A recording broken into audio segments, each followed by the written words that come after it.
What's up, everybody?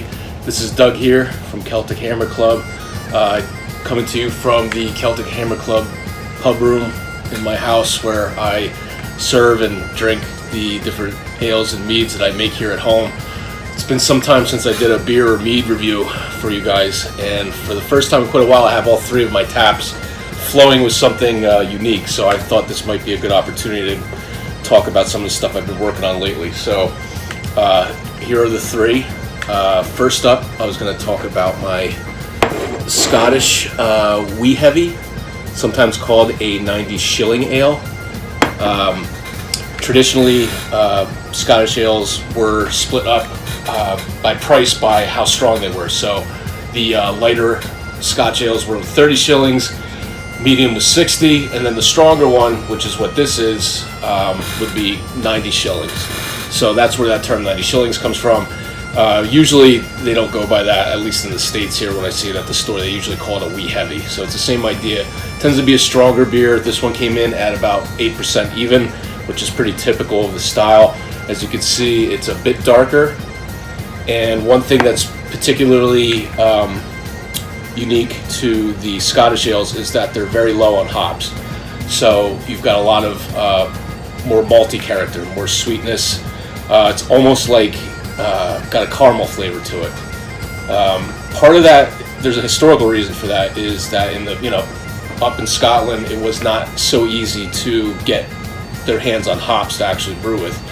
And before hops were even heavily used in beer, they would use a different native plant called heather, which was a plant that they would use for the bittering that we now use hops for. But even when hops became popular in brewing, sometime I think in the 14 or 1500s, it was still difficult for the guys up in Scotland to get their hands on it. So traditionally, a Scottish ale is very low in hops. It's almost the opposite of like an IPA that's very high in hops. So this is, if you like malty, you like more sweet, caramel flavors, Scotch ale is going to be what you like. I'm really hoping to make a Scotch ale with the heather that would have been traditional like hundreds of years ago. But if I ever do that, I'll be sure to share that with you. Next up this is a style of mead I made.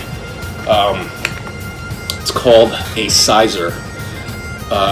When you make mead, you actually just dissolve honey into water and then ferment it and turn all those sugars and the honey into alcohol, and that's a mead. And then obviously it can get more complicated with adding different herbs or fruits or this or that, the other thing. A sizer specifically is, rather than dissolving the honey into water, you dissolve it into apple juice. So this has apple juice.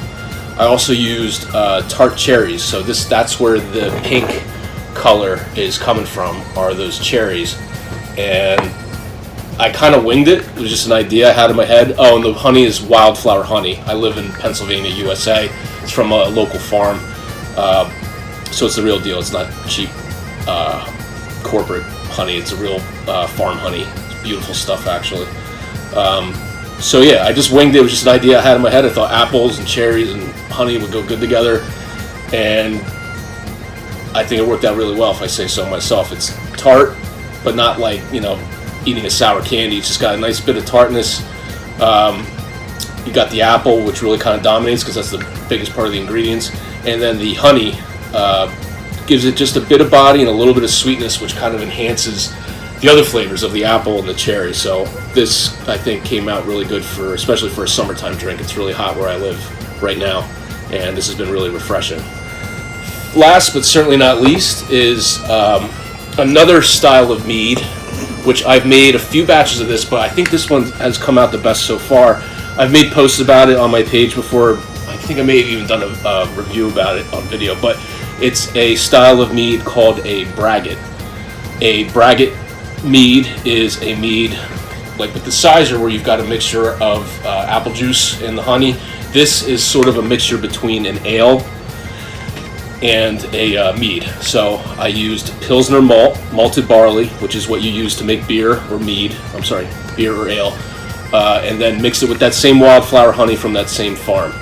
I also used an herb called mugwort, or sometimes it's referred to as sweet gale. I like to use the word mugwort because it just sounds crazy to me, to bitter it. So rather than using hops like you would do in beer, which is a more recent ingredient to the brewing world, even though it still goes back 500 years or so. Before that, as I mentioned with the Scottish ale, brewers would have used all different sorts of plants or herbs that were available to them locally, that grew around them, that they had access to. So in Northern Europe, one type of herb that was pretty much readily available to brewers would be the sweet gale or the mugwort. So trying to make it kind of historical and realistic to that time, that's what I used to bitter this. But what's interesting about the mugwort, if you're familiar with beers and how bitter and the certain citrus and sometimes piney taste depending on the hop strain that you're using, the mugwort's really interesting because it's so different from that. It's so much more earthy. It's almost like a tea. And this, as you can see, came out pretty light. It's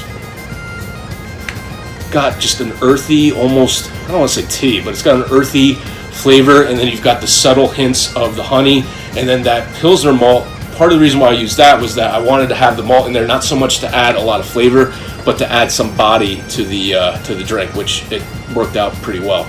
So I've actually made this a few times, and I already have the ingredients to make another batch because I know my keg is getting low. I can't leave this alone, but it came out well. Yeah, so that's about it. Just wanted to tune in, see how everyone's doing. I know these are crazy times. I haven't been able to do any shows. Everything's been canceled. I miss all of you who usually come out to see me. Yeah, that's about it. Just wanted to talk a little bit about what I've been making. And now the fun part is, I'm going to work my way down the line here and drink each and every one of these all by myself. All right. Thanks, guys. I'll talk to you soon.